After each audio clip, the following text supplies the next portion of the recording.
Hey everybody, it's another day of the 31 days of spooky videos.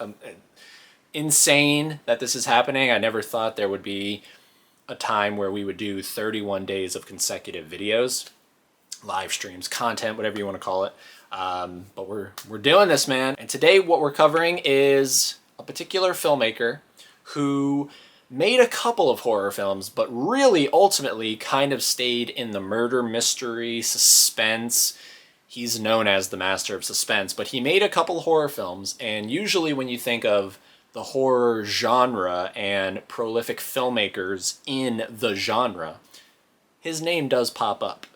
And of course, we're talking about Alfred Hitchcock. Now this guy is no longer with us, unfortunately. It would be great if he was, but man, the legacy that he left behind, insane. Now, I was always just a casual fan, just a casual fan, nothing too crazy. I liked the cock, but I wasn't like, oh my god, the cock. It was just like, oh, the cock. I watched a movie of his recently that just made me go 180 on it, and I'm like, all right, the cock.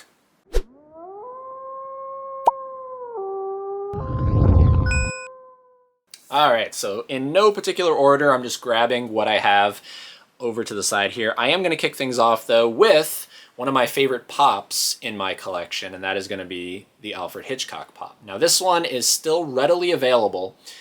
You can find him, relatively cheap, and I love this. This is, of course, the iconic Psycho image right here that they decided to capture, which makes perfect sense because Psycho is probably the film he's most known for. Here's the side of the box. Here's the back of the box, showing you the image that they took the pop from. And the other side right there just says Alfred Hitchcock. And then on the top here, you have him being a little goober. And that's that. But I love the detail on this figure right there, even down to the detail of the actual board right there. Awesome stuff. And the fact that he's in black and white is great too. They very easily could have colored him, but yeah, I love it. So that is one of my favorite pops. I collect the director's pops, so he's one of my favorites. Now, let's get into the films. And I have his films, of course, and I have films associated to him. So we're going to start just from the top of the pile. These are the films that are associated with Alfred Hitchcock. So kicking things off, we got Hitchcock. This is the biopic. I know some people say it like that, but this is the biopic with Anthony Hopkins playing Alfred Hitchcock. You have Helen Mirren playing his wife, ScarJo, playing Janet Leigh from Psycho. And this is really cool. I got this off of eBay with this nice pristine slipcover right here. It has all the stickers still on there, which is nice. And I saw this film in theaters when it first came out. And I have to give it a rewatch because I was definitely not in the right mindset or the age group to enjoy and appreciate this film. So I have a feeling I'm really going to like it on a rewatch. So there we go. We got Hitchcock. That's probably going to be something I watch this month for spooky season. Next up is a documentary that I picked up off of Groove. A lot of these came from Groove. I'll tell you the ones that came from Groove, groove.com. Highly recommend it. This is, I believe I'm saying this right. Let me know in the comments if I'm saying it wrong. But this is Hitchcock Truffaut. And to my understanding, this is a conversation between Truffaut, again, I think I'm saying that right, and Hitchcock. And it was turned into a book. Like the interview was adapted into a book, and then this is the documentary that was released, and it has a lot of prolific modern day filmmakers right there that kind of, I guess, offer commentary throughout it. So I'm looking forward to checking this out. I know Nick over at Slacker Media said he wasn't too crazy about this when we had him on for FOS Live, but I'm looking forward to it. So that is Hitchcock Truffaut. I think I'm saying that right. Next up are the Psycho films that are not directed by Alfred Hitchcock, starting off with the remake. Gus Van Sant, of course, this is Vince Vaughn. And again, I got to give this one a rewatch because I've only seen this film once. I don't necessarily think this is the worst thing of all time. I know there are people that despise this film. I think it was brave of Gus Van Sant to try to do a shot-for-shot remake. A lot of people say, and myself included to a degree, that's pointless. But I think it's kind of a neat experiment. So I got to check it out again for sure. That is, this also came from Groove. I could have gotten the Blu-ray, but I was like, you know what, let's just go with the DVD. These next ones are Blu-rays, and I've only seen one of them. The other two are going to be watched during the spooky season. And these are the Psycho sequels. So we have Psycho 2, which is so good. I love this film. I might enjoy this one more than Psycho. I understand Psycho, Hitchcock's Psycho, is better. But man, this is a solid sequel. I know Haley's not too crazy about it, but I love this film. I think it's really good. Anthony Perkins is great in this. This one I'm very excited to check out because he directed it as well, Psycho 3. All of these also came from Groove, right there. Look at him. What a guy.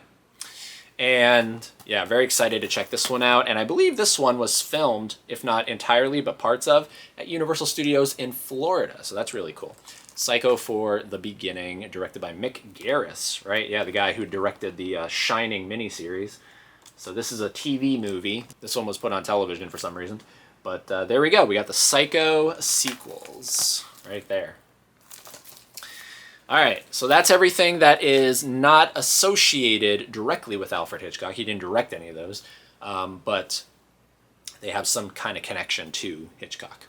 Next up are the films directed by the man himself. And this one right here, I'm starting with the one that, like at the beginning of the video, I told you, I was like a casual fan of Hitchcock.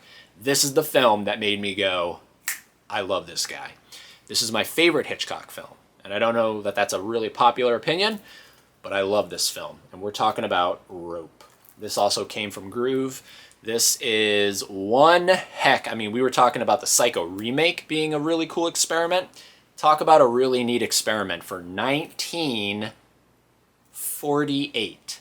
1948. Most of this film, there's a couple moments where it cuts, and you can see it.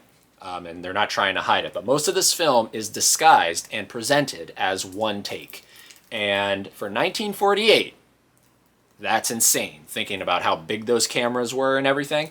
The only thing is I wish that they would have had a little more creativity when it came to, you know, hiding the cuts. Pretty much all they do when they hide the cut is they just kind of go in really close on someone's back, and then that's where the cut happens. I just kind of wish there was some more creativity with the camera and everything, and, you know, but I understand it's 1948. I don't think Hitchcock was too pleased with this film, but this is really good. James Stewart is amazing in this film, as are the two main guys that do the murder. And it's a very simple story, nothing too crazy. This is literally a stage play. I don't know if it was a stage play, but it really could be a stage play. And it is a solid film. Like I said, this is my favorite Hitchcock film. So I absolutely adore Rope, and I had to get it on a Blu-ray. So there we go, right there. All right, moving on. This also came from Groove. This is the remake. I think it's a remake. If it's not, it at least shares the same name, but it's also James Stewart. The Man Who Knew Too Much. So yeah, like I said, there's the original. I don't know if it's a same story or not, but like that's what's so interesting about Hitchcock and back in the day filmmaking, where can you imagine nowadays if James Cameron made another film called The Terminator in his filmography? We would all go, what? But like back in the day, I guess you could do that. I don't know.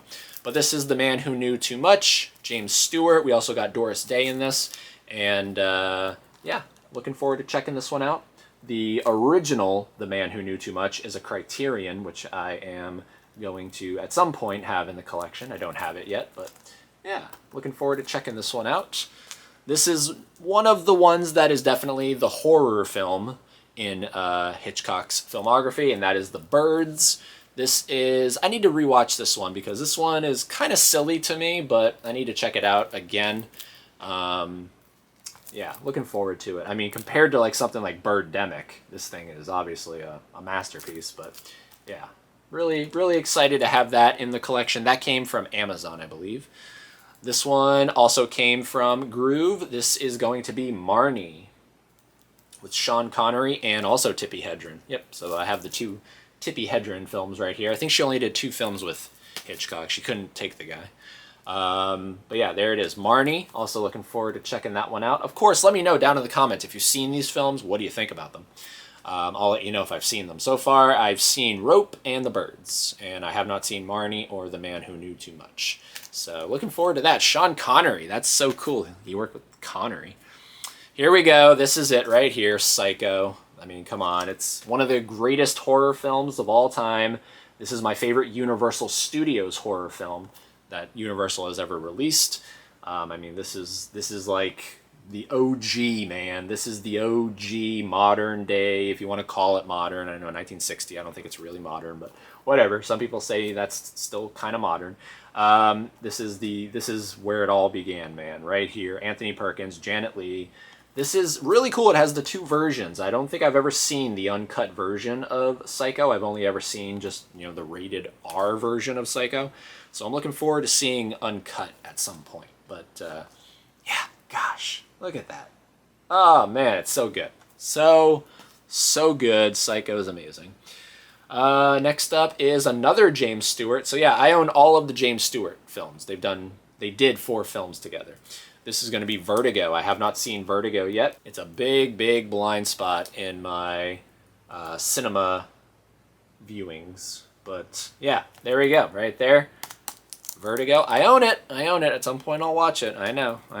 A lot of people say that's his best film. And then last but not least, I have Alfred Hitchcock's Rear Window. Solid film. I have seen this. This is basically what inspired Disturbia with Shia LaBeouf. Also a really good movie.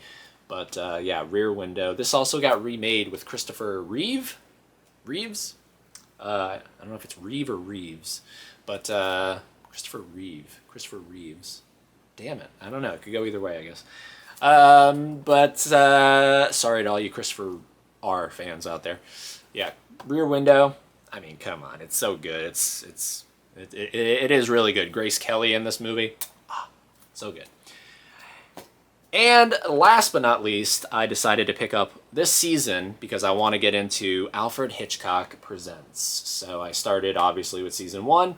He did direct certain episodes throughout the run of Alfred Hitchcock Presents. So I'm really looking forward to this. I love anthology television series, and yeah, look at him. Look at the guy. Look at him. Gosh. So there we go. Alfred Hitchcock Presents. Now, I saved the best for last. This is, I think, one of the coolest things I've ever come across. I got it for an insane deal, $20, free shipping, brand new, never opened. When you think of the board game Clue, what makes sense if you're going to do like a cool edition of Clue? Freaking Alfred Hitchcock makes sense, man. And that's what they did. Look at this thing. Clue. Alfred Hitchcock edition. Oh my lord. Look at this thing. Holy crap. I can't wait to open this thing. First of all, I love playing Clue. It's such a fun game to play. But man, talk about... hitting my shelves back here. But man, talk about a perfect partnership between a board game and, I guess you could say, IP. I don't know, is Hitchcock considered an IP? I guess he would be. But, wow! Look at that. And look at that, like, all the characters are different characters in his films. There's Mother right there. Oh my gosh, yeah, this was too cool. I couldn't pass up Alfred Hitchcock Clue. So... there we go. That I had to save for last. That rounds out the Alfred Hitchcock collection, my little tiny Alfred Hitchcock collection. The guy has so many films, so there's so many more to collect. But yeah, I figured let's share that, get some Alfred Hitchcock conversation going down below in those comments section. That's what they're there for. And of course, thank you for watching another video in the 31 days of spooky videos. We really, really appreciate it. If you would like to check out the playlist of all the other 31 days of spooky videos, that's going to be right there. And if you want to do the thing we never ask you to do, that's going to be right there. But of course, as always, keep being fans of Alfred Hitchcock.